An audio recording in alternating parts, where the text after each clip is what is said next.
चलो यार, मैं आकाश और आप देख रहे हो अपना channel direct with Akash. So guys, हम आए हैं एक नई वीडियो लेके।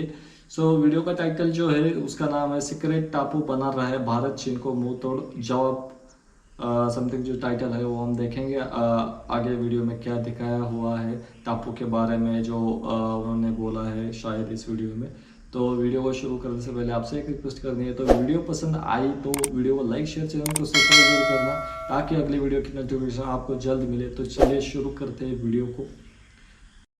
दोस्तों स्वागत है आपका इनसाइट नॉलेज की एक और नई वीडियो में। दोस्तों इस समय समुद्र में जबरदस्त खींचातानी चल रही है भारत और चीन के बीच। चीन लगातार अपना विस्तार करता जा रहा है। कल ही रक्षा समझौता उसने सोलोमन आइलैंड का किया था जिस पर वीडियो मैंने बनाई थी। चीन जहां अपनी विस्तारवादी नीति पर कायम है वहीं पर भारत अब उसको काउंटर करने की दिशा में बढ़ चला है और इसी के तहत secret military base, secret island और आर्टिफिशियल टापू का निर्माण भारत ने करना शुरू कर दिया है। इस वीडियो को अगर आप अंत तक देखेंगे तभी आपको ये सारा खेल समझ में आएगा। ये दो भागों में वीडियो है, पहला चीन को लेकर है, देन दूसरा भारत के काउंटर मेजर को लेकर है। इसीलिए अंत तक वीडियो को जरूर देखें। तो चलिए अब शुरू करते हैं इस वीडियो को। दोस्तों देखा जाए तो चाइनीज नेवी दुनिया की सबसे ताकतवर नेवी है। बीते साल चीन की नौसेना के लिए अभूतपूर्व रहा। पीपल्स लिबरेशन आर्मी नेवी ने 2021 में लगभग 1,70,000 टन के नए जहाजों को नेवी में कमीशन किया।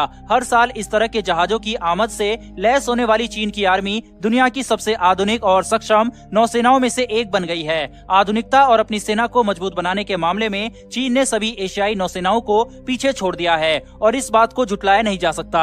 चाइनीज नेवी ने पूरे साउथ चाइना सी पर कब्जा करके रखा है। चाइनीज नेवी साउथ चाइना सी में अपने कंट्रोल को और मजबूत करने के लिए कड़ी मेहनत कर रही है। अब दोस्तों ये तो बात थी साउथ चाइना सी की जहां पर चीन अपने आप को लगातार मजबूत कर रहा है, लेकिन इसके बाद चीन ने अपनी नजरें इंडियन ओशियन की तरफ गड़ाए हुए है। वे इंडियन ओशियन पर अपना अधिकार जमाना चाहते हैं जो कि भारत को नागवार गुजर रहा है। भारतीय नौसेना के लिए बहुत ही परेशानी का यह सबब बन रहा है। वे इंडियन ओशियन में चीनी नौसेना को बढ़ने से रोकना चाहती है। यह देखना दिलचस्प होगा कि क्या भारतीय नौसेना चीनी नौसेना के वर्चस्व को कम कर पाएगी या नहीं। चाइना ने साउथ चाइना सी में आर्टिफिशियल आइलैंड बनाकर एक बड़ा मास्टर स्ट्रोक खेला है। वह वहां पर न सिर्फ अपना मिलिट्री बेस बनाना चाहती है बल्कि वहां पर एक परमानेंट मिलिट्री बेस का भी निर्माण वो कर रही है। इन आर्टिफिशियल आइलैंड पर चाइना बड़े बड़े रनवे भी बना रही है जिन पर फाइटर जेट एयरक्राफ्ट उतर पाए। चाइना इन आर्टिफिशियल आइलैंड पर अपने सैनिकों के बसाने की भी पूरी तैयारी कर रही है। चीनी सेना के रहने के लिए बड़े बड़े बिल्डिंग का भी निर्माण किया जा रहा है। साथ ही चाइना यहाँ पर अपने वॉरशिप और सबमरीन के फैसिलिटेशन की भी सुविधा प्रदान कर रही है।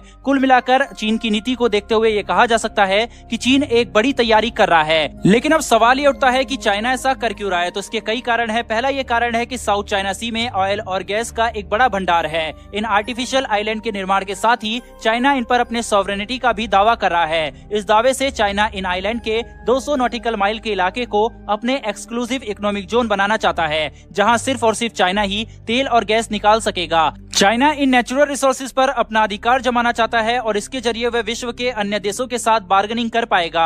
चाइना इन नेचुरल रिसोर्सेज पर कब्जा करके प्रिय सॉफ्ट डॉलर का मुनाफा कमाना चाहता है। दूसरा कारण जियोपॉलिटिक्स है। इन आइलैंड के चारों ओर के 12 नॉटिकल माइल का इलाका चाइना के टेरिटोरियल वाटर के अंदर आ जाएगा जिससे दूसरे देशों की नेवी को इसमें घुसने की इजाजत नहीं होगी। इन्हीं सब कारणों के चलते साउथ चाइना सी पर कब्जे की नीयत से आर्टिफिशियल आइलैंड का निर्माण किया जा रहा है। चाइना यही कोशिश अब इंडियन ओशियन में भी कर रहा है, लेकिन भारत उसको काउंटर करना चाहता है। भारतीय नेवी यह नहीं चाहती कि इंडियन ओशियन में भी चाइनीज नेवी का दखल बढ़े और वह साउथ चाइना सी की तरह ही इस पर अपना क्लेम करने लगे। अब दोस्तों देखा जाए तो चाइनीज नेवी भारत की नेवी से जरूर ताकतवर है, लेकिन ऐसा नहीं है कि भारतीय नेवी चाइनीज नेवी का सामना एकदम से नहीं कर पाएगी। भारत भी अपनी नेवी को मजबूत करने के लिए दिनों दिन कोशिश कर रहा है। हाल ही में भारतीय नौसेना में कई बड़े युद्धपोत और जहाज शामिल किए गए हैं। भारत के पास INS विक्रांत जैसा एयरक्राफ्ट कैरियर भी अभी हाल ही में बनकर तैयार हुआ है। मोदी सरकार आने के बाद भारतीय सेनाओं की मजबूती का एक नया दौर साबित हुआ है। लेकिन ये देखने वाली बात होगी कि क्या भारतीय नौसेना इंडियन ओशियन में चाइनीज अतिक्रमण को रोक पाएगी या नहीं। चीन के बढ़ते अतिक्रमण को देखते हुए भारत ने भी मॉरिशस से लीज पर लेकर अगलेगा आइलैंड पर अपना मिलिट्री बेस बना रहा है। भारत ने यहाँ से सारे कम्युनिकेशन नेटवर्क को भी काट दिया है ताकि सीक्रेसी मेंटेन की जा सके। भारत भी यहाँ पर अपने इंफ्रास्ट्रक्चर मजबूत करने में लगा हुआ है ताकि जरूरत पड़ने पर वे इसका इस्तेमाल कर सके। $90 मिलियन डॉलर के इस प्रोजेक्ट से भारत इस द्वीप पर पोर्ट और फिजिकल फीचर जैसे कई बड़ी जरूरतों का निर्माण कर रहा है। भारत ने इस पर ऑलरेडी 3000 मीटर का रनवे तैयार कर चुका है। भारत इस रनवे पर अपने पीएम टाइप एयरक्राफ्ट को उतार सकता है। इसके अलावा भारत जो पोर्ट का कंस्ट्रक्शन कर रहा है उस पर अपने सबमरीन और पनडुब्बियों को रख सकता है, जिससे युद्ध के समय इसका इस्तेमाल आसानी से किया जा सके। भारत अपने इन बेस के मिलिटराइजेशन को लेकर काफी गंभीर है और वो इसके लिए खूब मेहनत भी कर रहा है। भारत की तीनों सेनाएं संयुक्त रूप से इस पर काम कर रही है। भारत ने ईस्ट और वेस्ट दोनों में चाइना के कई सारे ट्रेड रूट को भी ब्लॉक किया हुआ है और अब वो सेंटर में भी चाइना को ब्लॉक करके एक्टर एडवांटेज लेने से उसे रोकने की कोशिश कर रहा है। अब यहाँ पर दोस्तों ये देखना दिलचस्प होगा कि भारत इसमें कितना कामयाब होता है, लेकिन भारत भी अब अपने मिलिट्री बेस का विस्तार कर रहा है और भारत के संबंध अलग अलग देशों से मजबूत भी हुए हैं। भारत अब चीन की चाल को काउंटर करने के लिए हिंद महासागर में आर्टिफिशियल आइलैंड का भी निर्माण कर रहा है और इसका उद्देश्य सिर्फ चीन की चालों को नाकाम करना है। अगर आपको ये इन्फॉर्मेशन और वीडियो पसंद आई हो तो चैनल को सब्सक्राइब कर बेल नोटिफिकेशन को ऑन कर लें, जिससे ऐसे आने वाली हमारी वीडियो आप तक सबसे पहले पहुंच सके। फिलहाल इस वीडियो में इतना ही, फिर मिलेंगे ऐसी एक नई वीडियो के साथ। धन्यवाद, जय हिंद। वीडियो यहीं पे ख़त्म हो चुकी है, तो मुझे आपको क्या लगता है मुझे आप कमेंट बॉक्स में बताइए। और रही बात इस वीडियो पे देखने के बाद जो मुझे ऐसा लगता है, जो कि चाइना विस्तारवादी नीति पे काम करता है, उन्होंने बहुत सारे देशों पे कब्जा किया हुआ है। कुछ एरिया हो, कुछ जो बहुत सारे ऐसे मंगोलिया हुआ, जो नियर बाय तिब्बत हुआ, भूटान पे भी ट्राई करता है इंडिया में, अरुणाचल प्रदेश जो एरिया है वहाँ पे भी वो क्लेम करता है। हमारे यहाँ पे जो लद्दाख साइड में जो अक्साई चीन एरिया है, अक्साई जो चीन का एरिया है वो, उसके बाद नेपाल में भी वो बोलता है कि कभी कभी हमारा एरिया है, कुछ एरिया। वैसे बहुत सारी कंट्रीज में उन्होंने वैसा कब्जा किया हुआ है। तो उस हिसाब से देखा जाए तो वहाँ पे अभी हांगकांग, ताइवान के साथ भी उनका वही सीन है। फिर जो चाइना सी जो उन्होंने बोला, वहाँ पे जो छोटे छोटे कंट्री है वो उनको वो तो दबाता है लाइक वो, हालांकि छोटी कंट्री है तो चाइना के साथ हम कंपेयर करते हैं तो इतना पावरफुल नहीं है वो छोटी छोटी कंट्री, लेकिन उसके लिए भी इंडिया, ऑस्ट्रेलिया, जापान और जो 2-3 कंट्री है उन्होंने भी स्कोर बनाया था, वो उसके लिए बनाया। उसके बाद अभी वो इंडिया पे नज़र रख रहा है, क्योंकि उसका श्रीलंका रही, उस श्रीलंका नंतर बाद में बांग्लादेश, उसके फिर हम करेंगे पाकिस्तान। तो यहाँ पे भी वो इन्वेस्टमेंट कर रहा है और ऐसे शायद उनका ऐसा होगा नज़रिया कि अगर चारों ओर से कैप्चर करते हैं इंडिया को तो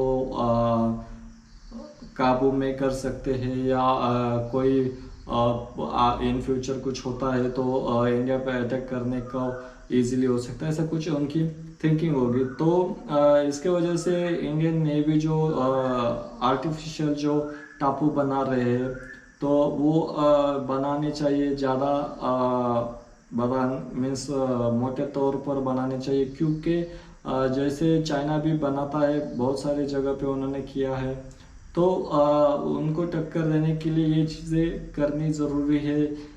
उसके अलावा जो इंडियन जो डिफेंस हुआ, नेवी, आर्मी और एयरफोर्स, इनमें बहुत सारे चेंजेस और बहुत सारी चीज़ें अभी डेवलप हो चुकी है, बहुत सारी चीज़ें नई आ रही है। उनको हम कह सकते हैं कि अपडेट कर रहे हैं हर एक चीज़ को, तो वो एक चाइना को भी हम मुँह तोड़ जवाब दे सकते हैं उससे, क्योंकि हम देख सकते हैं INS जो सीरीज़ है, बहुत सारे INS की जो सबमरीन हुई, फिर शिप हुई, तो ऐसे बहुत चीज़ें हैं, वो भी बैक टू बैक बहुत सारे ऐसे जो चीज़ें हैं वो डिफेंस में लाइक आर्मी, नेवी और एयरफोर्स को मिल रही है, नए मैन्युफैक्चर हो रही है। तो बहुत सारी ऐसी चीज़ें हैं जो हम पहले के कंपेयर अगर कर सकते हैं, अभी तो एडवांस हो चुकी है हमारी आर्मी, नेवी और एयरफोर्स। तो एक तरफ से हम वो चीज़ें अगर सपोर्ट करते हैं उन चीज़ों को, और फिर यहाँ से मेड इन इंडिया का हमने जैसे बोला तो इकोनॉमी भी स्ट्रॉन्ग हो सकता है, और प्लस जो चीज़ें उनको मिल रही है डिफेंस को, जो भी आर्मी नेवी एयरफोर्स हो, तो वो भी एक चीज़ होगी, ताकि चाइना को हम सबक सिखा सकते हैं, और ये चीज़ें करनी ज़रूरी है। तो आपको क्या लगता है, आप अपने राय कमेंट बॉक्स में बताइए, और मिलते हैं अगले वीडियो में। तब तक के लिए बाय।